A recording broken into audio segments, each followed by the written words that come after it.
Yan. So,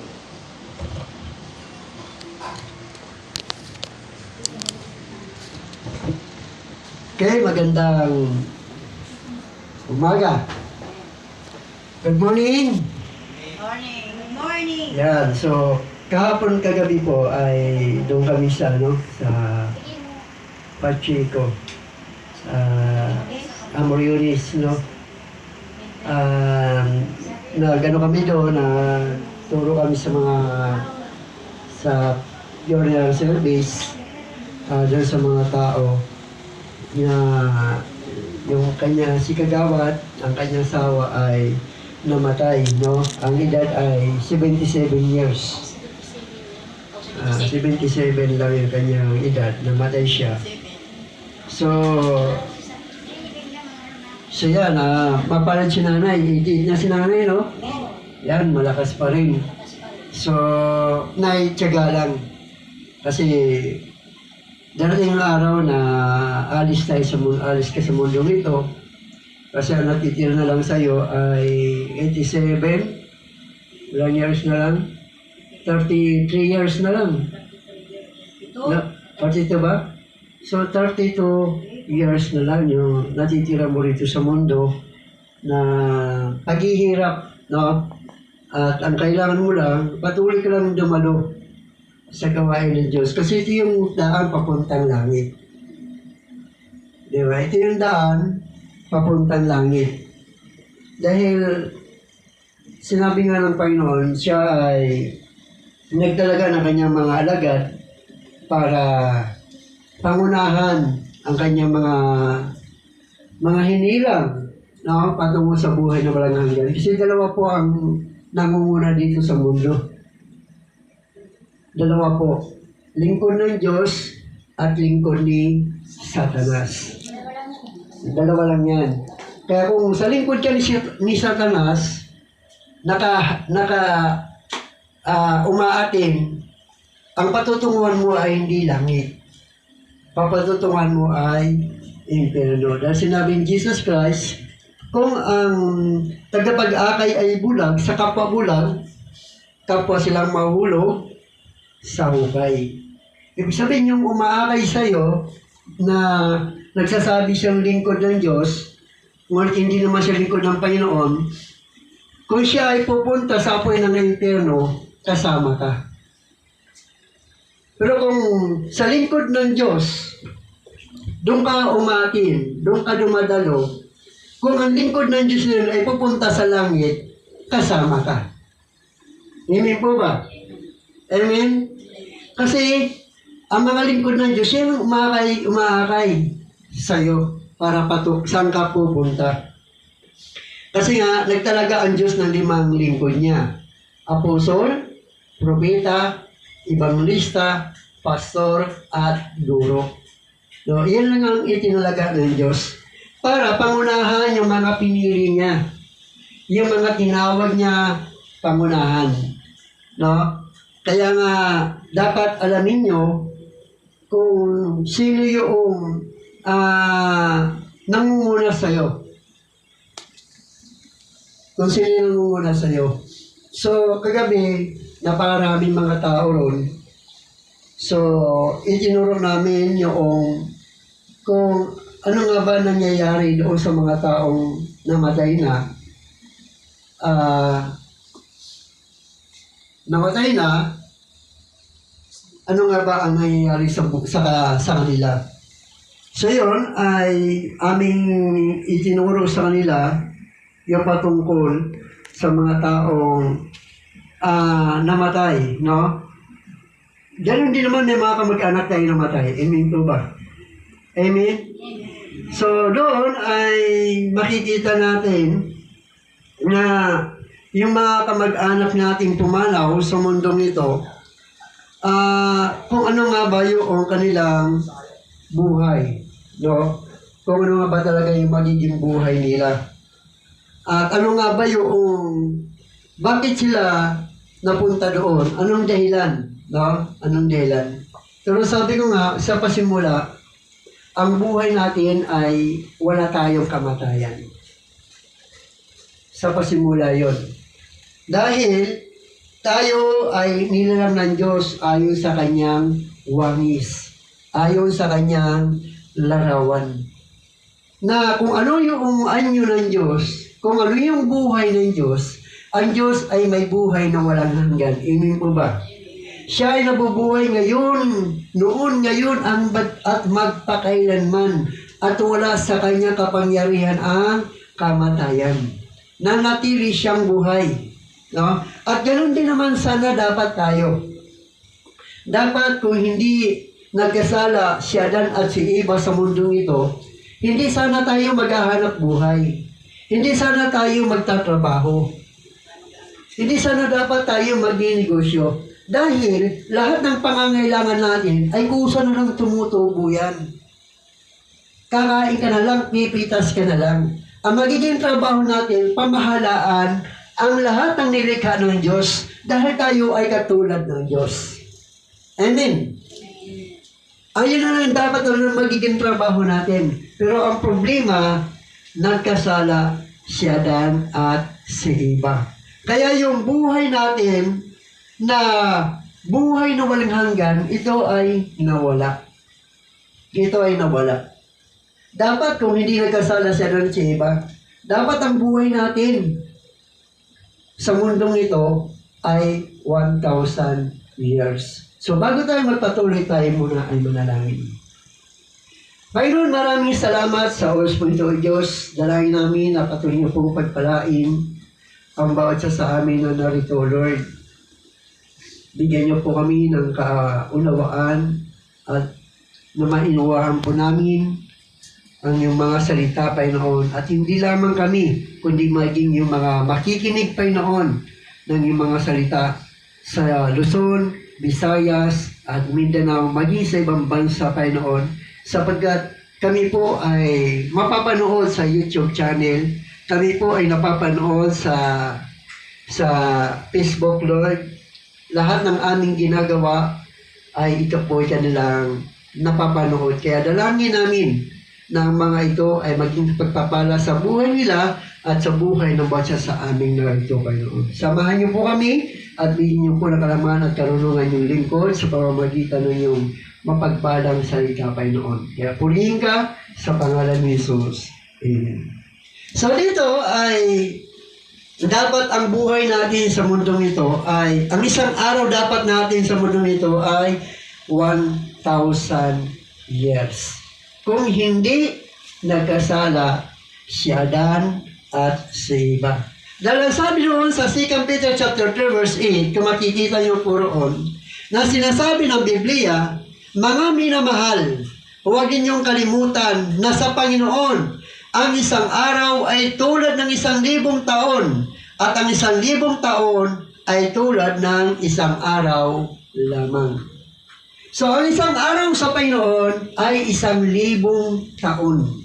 Totoo kaya na ang buhay nila Dan at Eva ay umabot kaya ng isang araw? Umabot kaya ng isang araw? Abot sana, kaso lang nga, nagkasala sila. Kaya hindi umabot ang buhay ni Adan ng isang araw sa Panginoon. Bakit? Ilang taon pa namatay si Adan mula nung magkasala. Namatay si Adan nung siya ay magkasala, namatay siya ng 930 years. 930 years. Ang isang araw sa Panginoon ay ang isang araw sa Panginoon ay 1,000 taon. So, hindi umabot si Adan ng isang araw sa Diyos dahil nga nung siya ay magkasala. Dahil sinabi ng Diyos, yamang ikaw ay sumuway sa aking mga utos. Ano bang utos kay Adan at kay Eva nung sila hindi pa nagkakasala? Ano sabi ng Diyos sa kanila? Pwede niyo makain ang lahat ng bungang kahoy sa lamanan. Maliban lamang sa punong kahoy na nagbibigay ng kalaman patungkol sa mabuting at masama, huwag na huwag mong kakainin ang bungang iyon. Dahil kapag iyon ay kinain mo, ikaw ay mamamatay. So meron ng batas na ibinigay ang Diyos sa panahon pa lang ni Adan at ni Eva na dapat nilang sundin, na huwag nilang susuwayin. Dahil kapag sinuway nila yon, sila ay mamamatay. Pero dahil nga po, naging malaya ang tao at nagkaroon ng pagkakataon si Satanas na linglangin si Eva. Dahil hindi niya malinglang si Adan eh. Dahil si Adan talagang faithful yan sa Lord. Mayroon siyang paninindigan. Kaya ang kanyang nilinglan ay sino? Si Eva. Kaya ang ginawa ng Ahas kay Eva, nang sabi ng Ahas, totoo ba ang sinabi ng Diyos na makakain nyo ang lahat ng bungang kahoy dito sa lamanan? Ang sabi naman ni Eva, oo, pwede namin kainin, pero maliban lang sa bungang kahoy na nagbibigay ng kalaman patungkol sa mabuti at masama, hindi raw namin yung pwedeng kainin. Dahil kapag kinain daw namin yun, kami ay mamamatay. Pero ano sabi ng Ahas sa kanya? Hindi totoo yun. Hindi totoo yun. Sinabi lang ng Diyos yun na huwag niyong kakainin ng bungang kahoy na yan dahil alam niya kapag kumain kayo niyan, kayo ay magiging parang Diyos. Malalaman niyo ang mabuti at masama. Kaya nakapag-isip si Eva. Mabuti ang magkaroon ng kalaman patungkol sa mabuti at masama. Kaya tiningnan niya ngayon ang bungang kahoy na nagbibigay ng kalaman patungkol sa mabuti at masama. Napakasarap kainin sa kanyang paningin. Kaya ang ginawa niya, pinitas niya ito at siya ay kumain. At hindi pa siya nasiyahan, kumuha pa siya ng isa para binigyan niya si Adan ng isa at siya din ay kumain din. At doon sila nagkaroon ng kalaman patungkol sa mabuti at masama. Bakit? Dahil doon lamang nila nalaman na sila ay hubad. Doon niya napansin na hubad pala sila. Kaya nahiya sila sa isa't isa. Ang ginawa nila, gumawa sila ng damit sa dahon ng igos. Pinagtagni nila ito upang maging pandamit nila. Kaya nang dumating ang Panginoon, tinawag ng Diyos si Adan. Adan, nasaan ka naroon? Ang sabi ni Adan, nagtago po kami dahil nahihiya po kami sapagkat kami ay hubad. Ang sabi ng Diyos, bakit mo sinabing hubad ka? Bakit? Kinain mo ba ang bungang kahoy na nagbibigay ng kalaman patungkol sa mabuti at masama? Ang sabi naman ni Adan, dahil po pinakain ako ng babaeng ibigay niyo sa akin. At ang sabi naman ng Diyos kay Eva, bakit mo ginawa yun? Ang sabi naman ni Eva, kasi po, tinukso ako ng ahas. Tinukso ako ng ahas. Kaya nangyari, nagturuan sila ngayon. Ang unang tinanong ng Diyos, si Adan. Ang itinuro ni Adan na mayroong kasalanan, sino? Si Eva. Ang tinuro naman ni Eva, sino? Yung ahas. Yung ahas, wala nang may tuturo.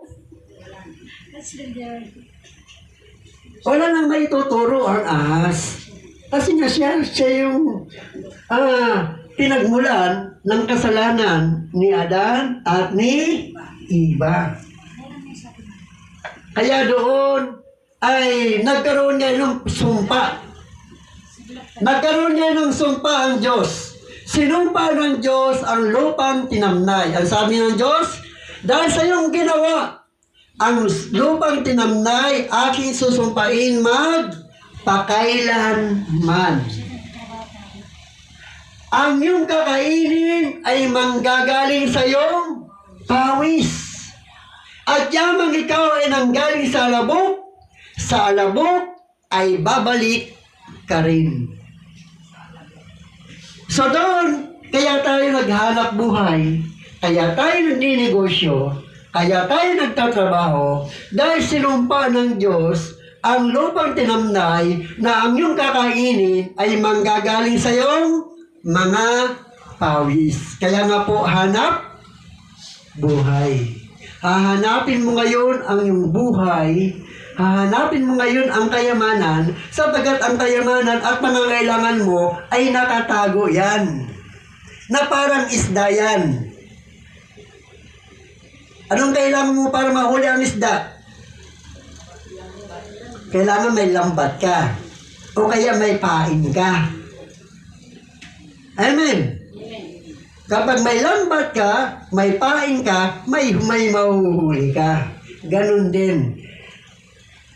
Sa buhay natin, pag hindi ka magnegosyo, hindi ka magtrabaho, wala kang matatanggap na pera. Wala kang makukuhang kayamanan. So yan ang bunga ng kasalanan ni Adan at ni Eva. Yan ang dahilan kung bakit tayo ay namamatay sa mundong ito. Dahil sa kasalanan ni Adan at ni Eva. Maraming nagsasabi kayo, kung si Adan at si Eva lang naman ang nagkasala, bakit ako nadamay? Si Adan lang naman ang nagkasala, hindi naman ako. Siya ang gumawa ng kasalanan. Bakit madadamay pa ako? Alam niyo po ba kung bakit tayo nadamay sa kasalanan ni Adan at ni Eva? Dahil ganito ang sinabi sa banal na kasulatan sa Genesis chapter 3 verse 20 na sinabi ng banal na kasulatan ay ganito, Eva ang tinawag ni Adan sa kanyang asawa sapagkat siya ang ina ng sangkatauhan. Siya ang ina. Siya, doon tayo nanggaling sa kanya. Siya ang ina ng sangkatauhan. Lahat ng tao, siya, doon tayo nanggaling. Ibig sabihin, yung laman at dugo ni Adan at ni Eva, ang siyang nasa atin ngayon na makasalanan. Amen. Kaya tayo na damay sa kamatayan. Kaya tayo na damay. Dahil ang kasalanan ni Adan, laman at dugo ni Adan ay nasa atin ngayon.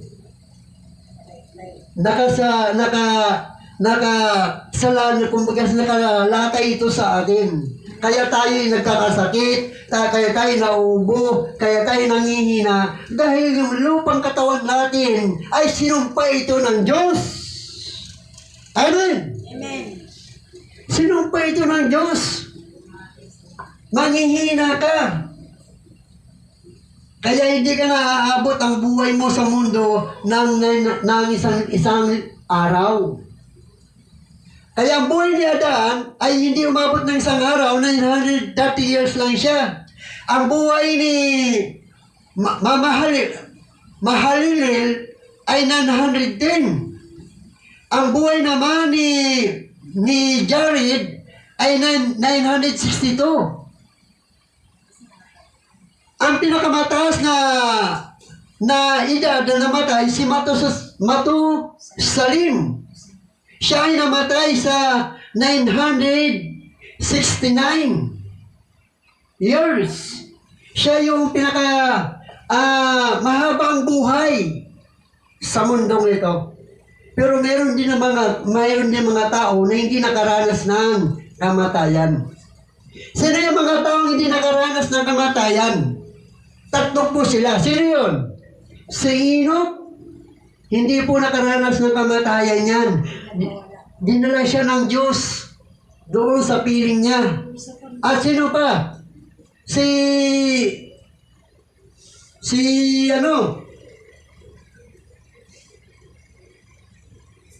Yung ilalaya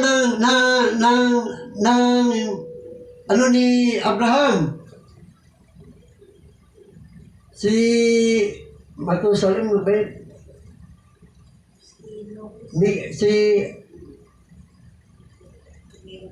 Mayroon, tatlo yan sila. Sino si Elijah? No? Hindi rin nakaranas ng kamatayan. Basta Dinala sila ng Diyos. Yung tatlong ito. At yun ay pababa ng pababa. Hanggang sa ang buhay ng tao ay naging 777 na lang. No? Pababa ng pababa.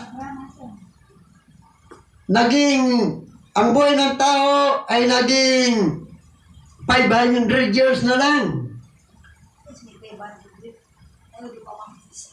No? Hanggang sa bumaba, naging 175 na lang. Dahil sa anong dahilan? Dahil ang tao ay patuloy na gumagawa ng kasalanan. Hindi sila naniniwala sa Diyos. Hindi sila tumatawag sa Diyos. At nakalimutan na nila ang Diyos. Ang buhay nila ay nakasalalay na lang sa kanilang sariling lakas, kalaman at katalinuhan. Bakit mayroon sila kalaman at katalinuhan? Dahil nga sa ginawa ni Adan at ni Eva. Nagkaroon sila ng kalaman at katalinuhan. Kaya nakadepende na ngayon ang kanilang sarili doon sa kanilang nalalaman, sa kanilang natututunan. Kaya hindi na nila kailangan ang Diyos. Kaya patuloy na pinaiksi ng Diyos ang buhay ng tao. Kaya nagkaroon na ng hanggang sa umabot na lang ang buhay ng tao ng 120 years. Panahon na ni Moises, ni Noah, habang ginagawa ang daong. No, habang ginagawa ang daong, ang sabi ng Panginoon, hindi na aabot sa 120 taon ang buhay ng tao sa daigdig. Dahil sila ay makalaman at makasalanan. Hindi ko na pahintulutan na mabuhay na matagal. Sinabi ni Yahweh, hindi ko na pahintulutan na mabuhay ng habang panahon ang tao sapagkat siya'y makalaman. Hindi na lalampas sa 120 taon ang kanyang buhay sa daigdig na ito. Hindi na aabot. Kaya ang nagsimula ang 120 years sa panahon ni Noah at naganap ito sa panahon ni Moises. Si Moises lang ang namatay ng 120 years. Pero sa panahon ni Noah, hindi sila umabot ng 120 years. Si Moises lang ang umabot ng 120 years. Kaya mula kay Moises hanggang sa panahon natin ngayon, maiksi na ang ating buhay. Ang buhay natin ngayon ay lumalampas na lang ng 77 pataas. Kapag mahina, kung malakas naman, o umaabot ng 80 pataas kung malakas ang iyong katawan. 80 pataas. Kaya kapag mahina ang katawan mo, ang buhay mo ay 70 pataas. Kung malakas ka naman, hindi ka nagkakasakit, ang buhay mo 90 pataas. Pero hindi ka aabot ng 120 years. Yan ang magiging buhay natin sa mundong ito. Kaya sinasabi ng banal na kasulatan, dahil yan ang bunga ng kasalanan ni Adan at ni Eva. Kaya sabi doon sa Romans chapter 6 verse 23, sapagkat kamatayan, ang sabi niya sa Romans chapter 5 verse 1, ang kasalanan ay pumasok sa sanlibutan sa pamamagitan ng isang tao at ang kamatayan ay pumasok sa pamamagitan ng kasalanan. Dahil dito lumaganap ang kamatayan sa lahat ng tao dahil ang lahat ay nagkasala. So lahat nagkasala. Bakit? Kasi nga, ang pinagmura natin ay sino? Iba. Si Adan at si Eva. Kay Adan at kay Eva nagsimula ang kasalanan. At tayo rin ay nanggaling sa kanya. Siya ang ina ng sangkatauhan sa buong mundo. Bakit? Katulad tayo ni Eva, dahil isa lang po ang anyo natin. May kamay, may ulo, may ilong, may mata. Iisa ang anyo natin. Amen! May tainga. Saan nakalagay ang tainga mo? Dito. Tingnan mo rin dito. Nandyan din. Isa. Amen po ba? Dahil isa ang pinanggalingan natin. Isa ang pinanggalingan natin. Kaya, dito nakikita natin na kung bakit ang tao ay mayroong kamatayan. Kung sasabihin ng tao, wala akong kasalanan. Kung wala kang kasalanan, wala ka dapat kamatayan. Dahil ang kamatayan ay bunga ng kasalanan.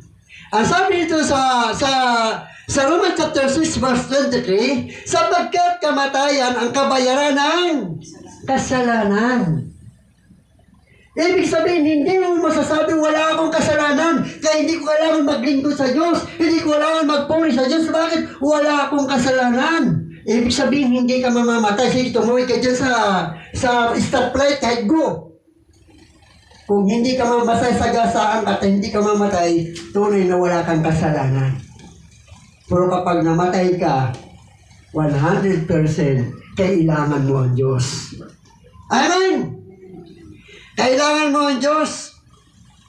Kaya nakikita dito na wala tayong may pagmamalaki sa Panginoon. Hindi natin masasabi, wala akong kasalanan. Hindi ko kailangan ng Diyos. Hindi ko kailangan magsisi ng aking mga kasalanan.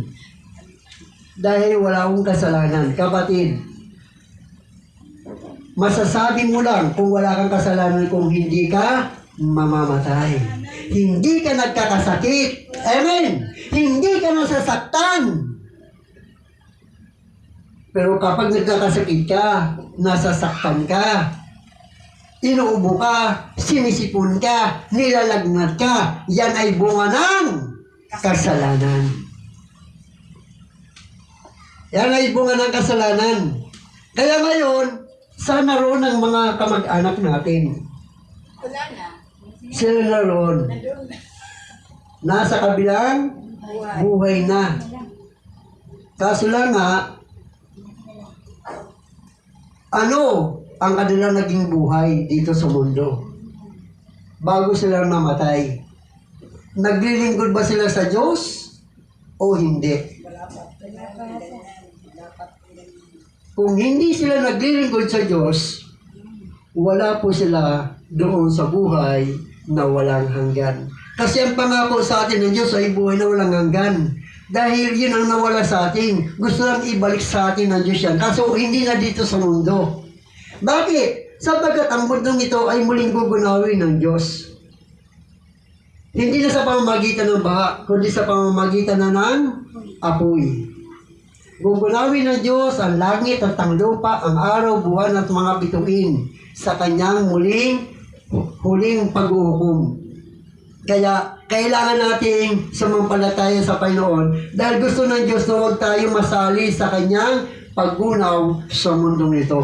Kung sa panahon ay gumawa siya ng arko, ngayon sino na ang ginamit ng Diyos para maligtas tayo sa mundong ito? Sino? Si Jesus Christ. Si Jesus ang ginamit ng Diyos para huwag kang masama sa paggunaw ng mundong ito. Basta totoo bang gugunawin ng mundong ito? Yes. 100%. Second Peter chapter 3, makibasa doon hanggang 9. Second Peter chapter 3, verse 8 hanggang 10. Gugunawin ito ng Diyos sa pamamagitan ng apoy. Ang araw, buwan at mga bituin, matutupok po yan sa paggunaw ng Diyos. Kasama po yan sa paggunaw ng Panginoon sa huling araw. 2 Peter chapter 3 verse 8 hanggang 9, hanggang 10 makabasa. Sabi, subalit huwag ninyong kaliligtaan ang katotohanan ito. Mga minamahal, ang isang araw sa Panginoon ay tulad ng 1,000 taon at ang 1,000 taon ay tulad ng isang araw. Hindi mabagal ang Panginoon tungkol sa kanyang pangako na gaya ng kabagalang itinuturing ng iba, kundi matyaga sa inyo na hindi niya ibig na sinuman ay mapapahamak, kundi ang lahat ay dumating sa pagsisisi. Ngunit darating ang araw ng Panginoon na gaya ng isang magnanakaw at ang kalangitan ay maglalaho kasabay ng malakas na ingay at ang mga sangkap at matutupok sa apoy at ang lupa at ang mga gawang naroon ay masusunog. Yeah. Sa NIV version, maganda dito kay Barry Jerry, makibasa Barry Jerry. King James ang binabasa ni Karingi. Mas maganda kay Brother Jerry, NIV. 8, Yan, 8 hanggang saan? 10. hanggang 10. Sabi, ngunit huwag ninyong kalimutan ito, mga minamahal sa Panginoon. Ang isang araw ay isang taon at ang isang taon ay isang araw lamang. Ngayon, ang Panginoon ay hindi nagpapabaya sa kanyang pangako. Tulad ng nakala ng ilan, hindi pa niya tinutupad ang pangakong diyan ay alang lang sa inyo. Binibigyan niya ng pagkakataon ng lahat na makapagsisi at magbalik loob sa Diyos sapagkat hindi niya nais na kayo mapahamak. 10. Ngunit ang araw ng Panginoon ay darating na tulad ng isang magnanakaw. Sa araw na yaon, ang kalangitan ay biglang mapaparang na may napakilabot na ubong. Patutupok ang araw, buwan at mga bituin at ang lahat na sa lupa ay malalantad. Yamang ganito ang magiging wakas ng lahat ng bagay. Talaga ninyo sa Kanya ang inyong sarili at pamuhay ng ayon sa Kanyang kalooban. Yan, no? So makikita natin sa huling araw ng paghukom ng Panginoon, matutupok ang araw, buwan at mga bituin. Yamang ganyan daw ang mangyayari sa katapusan ay italaga na natin ang ating sarili sa Diyos. Amen? Maglingkod na tayo sa Kanya. Kasi yung hindi na tinatanong dito, tutupukin ng Diyos yan. Amen po ba? Walang matitira dyan. Kaya sa buhay po natin na habang naglilingkod, alamin po natin kung sino yung ating pinaglilingkuran. Sino ba yung tagapagturo natin? Yan ba'y lingkod ng Diyos o lingkod ni Satanas? Ang lingkod ng Diyos ay 5 lang. Sino? Alam niyo po ba? Pita. Apostol, propeta, ebanglista, pastor, at guro. Yung mga lingkod ng Diyos ay sino? Yung sumasamba sa rebulto. Galatians chapter 4 verse 8, nung hindi pa ninyo kilala ang Diyos, kayo'y alipin ng mga Diyos-Diyosan. Ibig sabihin, itong mga taong ito na nangangaral at pinagsasamba kayo sa mga rebulto, pinasasamba kayo sa mga Diyos-Diyosan, pinag-iikot-ikot kayo ng mga larawan o rebulto dyan, na mga nagpapanggap na lingkod ng Diyos, sila po ay hindi lingkod ng Diyos. Bakit? Sapagkat hindi nga nila kilala ang Diyos. Ngayon, kung may mga rebulto kayo sa bahay niyo, sinasabitan niyo ito ng sampagita, sinasabitan niyo, nilagyan niyo ito ng pagkain. Kanino ba kayo nagsasabit at kanino kayo naglalagay ng pagkain?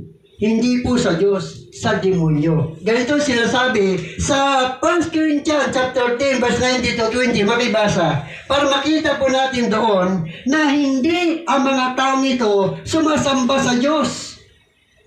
Yung bumibili ka ng sampagita at nilalagyan mo ito na doon ang rebulto, makibasa doon.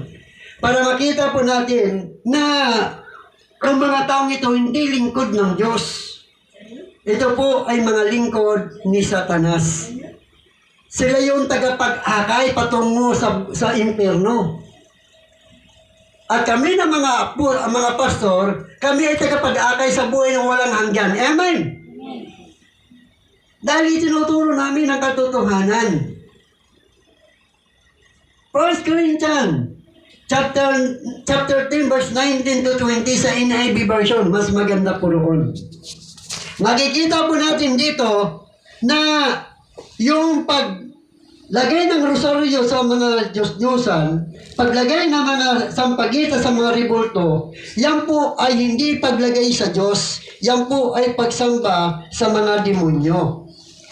So, ibig sabihin, hindi sila naglilingkod sa Diyos. Ganito sinasabi ng Biblia, 1 Corinthians chapter 10, verse 19 to 20. Nababasahin po natin.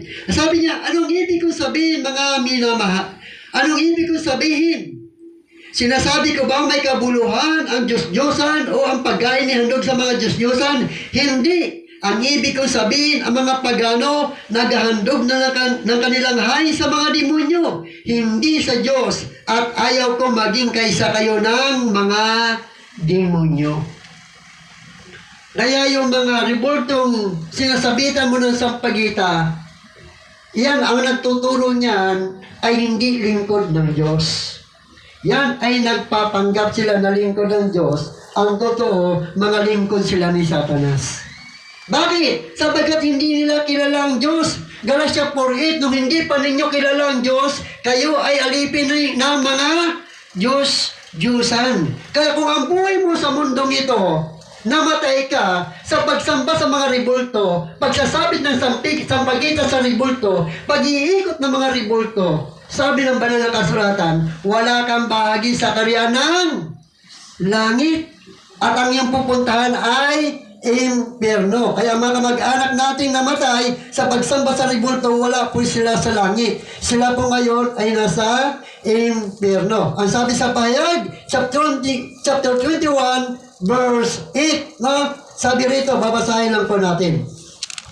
Ang sabi niya sa verse 8, ang sabi niya, subalit malagi mga sapito ng mga duwag, mga taksil, mga nagpapasasa sa sukulan na kahalayan, mga mamatay tao, mga kikapid, mga mangkukulam, mga sumasamba sa Diyos-Diyosan, at lahat ng sinungaling, sila'y ibubulit sa lawa naglalagablad na supri na siyang pangalawang kamatayan. Kaya yung mga kamag-anak natin na namatay sa pagsamba sa mga rebulto, pag-iikot ng mga rebulto, wala po sila sa langit. Nasaan sila? Nasa impyerno. Hello? Hello? Gusto mo bang sumunod doon? Hindi. Napakainit doon. Kung dito pa lang, patayin mong electric pan na yan. Pag hindi mo natisan init, hindi mo kayang tisin ang impyerno. Mamatay ka. Kailangan mong maglingkod sa Diyos at hanapin mo ang totoong lingkod ng Diyos. Amen? Amen.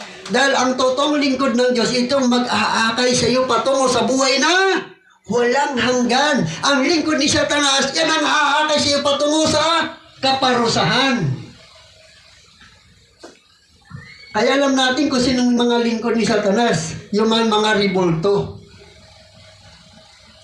Kapag ang mga lingkod ni Satanas, kapag mayroong rebulto na ipinasasamba sa iyo, yan po ay hindi nila kilala ang Diyos. Dahil ang Diyos, ang totoong lingkod ng Diyos ay itinuturo sa John chapter 4 verse 23, ngunit dumating na ang panahon na ang mga tunay na sumasamba sa Ama ay sasamba sa Kanya, sa Espiritu at sa katotohanan, sapagat ito ang hinahanap ng Ama sa mga sumasamba sa Kanya. Ang Diyos ay Espiritu, kaya dapat yan sambahin sa Espiritu at sa katotohanan. Amen po ba? Amen. Ang Diyos ay hindi nakikita. Amen. Ang Diyos ay hindi naiipo, hindi nahawakan. Yan ang totoong pagsamba natin sa Diyos, hindi sa pamamagitan ng mga larawan. Kaya minsan naawa ko sa mga taong larawan lang, nandun sila nakapilaw. Sabi ko, kawawa naman mga taong ito. Masyado silang nalinglang ng mga lingkod ni Satanas.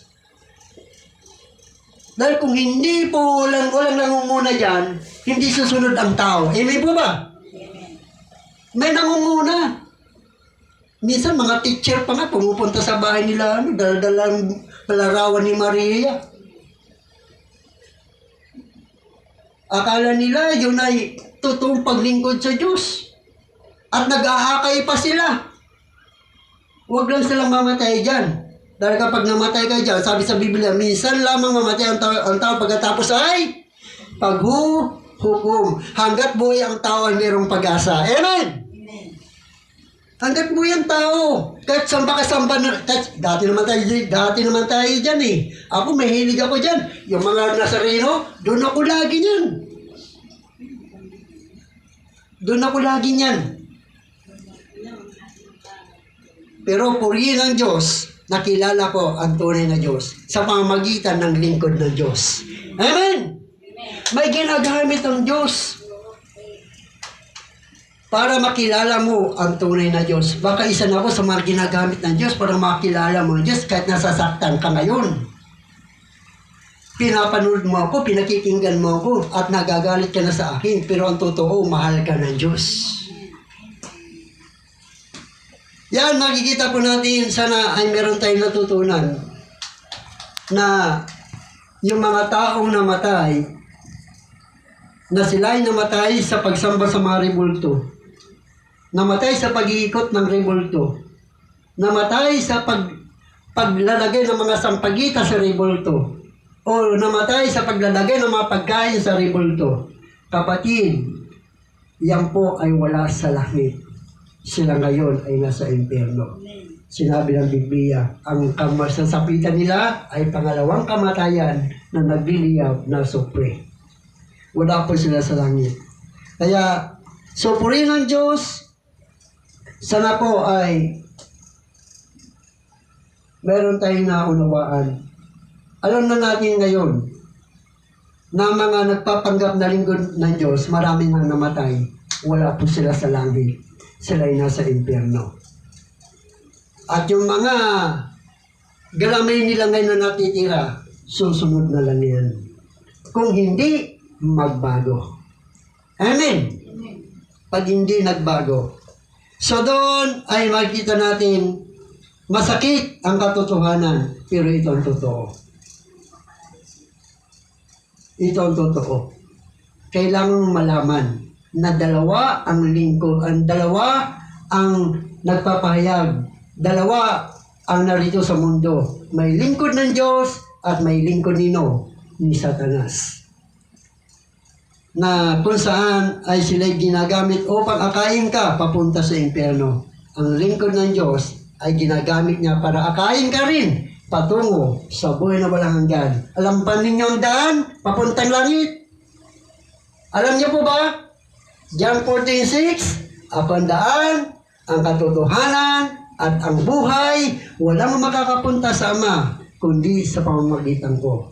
Gawa 4:12, kay Kristo lamang matatagpuan ang kaligtasan, sapagkat sa silong ng langit, ang kanyang pangalan lamang ang ibinigay ng Diyos sa ikaliligtas ng tao. Siya po ang ating tagapagligtas. Amen! Tayo po lahat ay tumayo at pasalamatan po natin ng Panginoon sa oras po ito.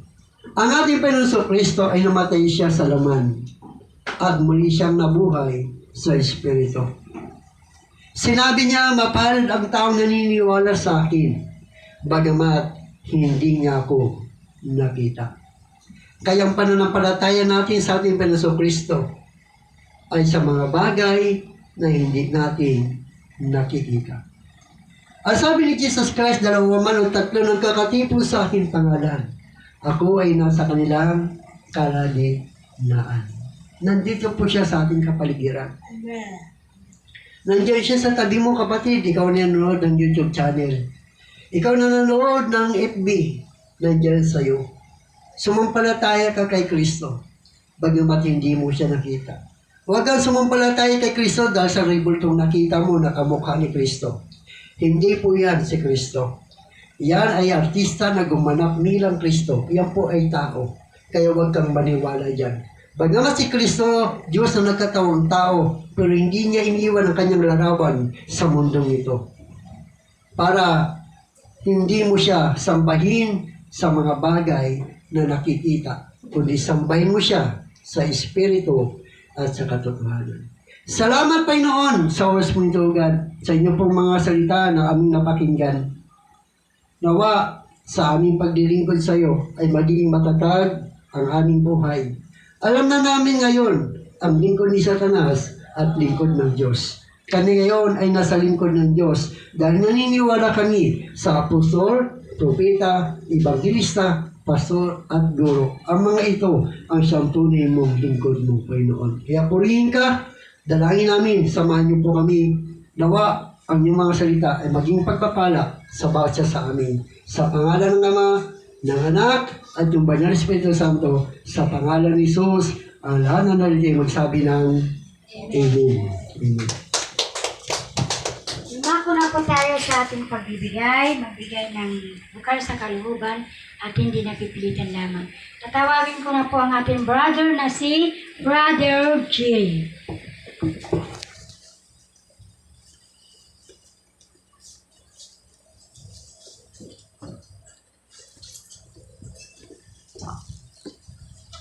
So yan,